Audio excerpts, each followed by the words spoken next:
Go ahead. Vice President, thank you. You said earlier that there's a left-wing network to attack, to dox, to assault, and make it impossible for ICE officers to do their job.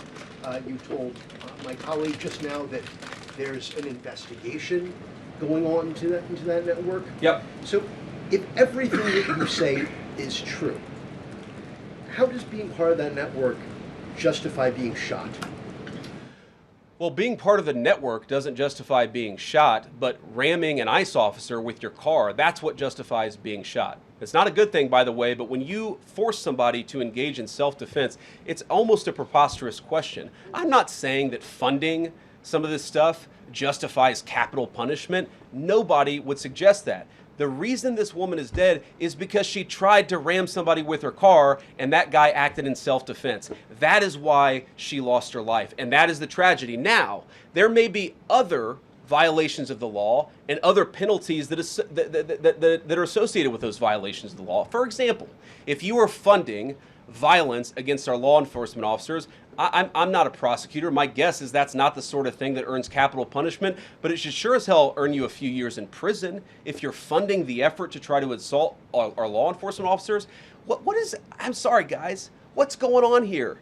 You guys are meant to report the truth. How have you let yourself become agents of propaganda of a radical fringe that's making it harder for us to enforce our laws? You just asked me a question that presumed that the reason why this woman died is because she was engaged in legitimate protest. She tried to run somebody over with her car, and the guy defended himself when that happened. Next question. The investigation is still ongoing. I said next question. Mr. Vice President, I mean, you presumably watched the video yourself.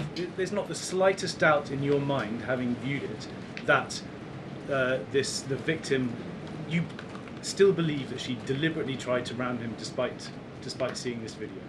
Look, I don't know what is in a person's heart or in a person's head, and obviously we're not going to get the chance to ask this woman what was going on. What I am certain of is that she violated the law. What I am certain of is that that officer had every reason to think that he was under very serious threat for injury or in fact, his life.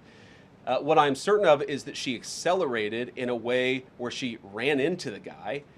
I don't know what was in her heart and what was in her head, but I know that she violated the law, and I know that officer was acting in self-defense. It raises an interesting point, though. Look, if people want to say that we should have a legitimate debate about, what was she really doing, right? Was she panicking when she drove into this officer, or was she actually trying to ram him?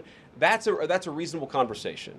What's not reasonable is for so many of you to plaster all over the media that this was an innocent woman and that the ICE agent committed murder, which is what many of you have said explicitly and some of you have said implicitly. That's what I have an objection to. The idea that this was not justified is absurd, and I think everybody knows it in their heart.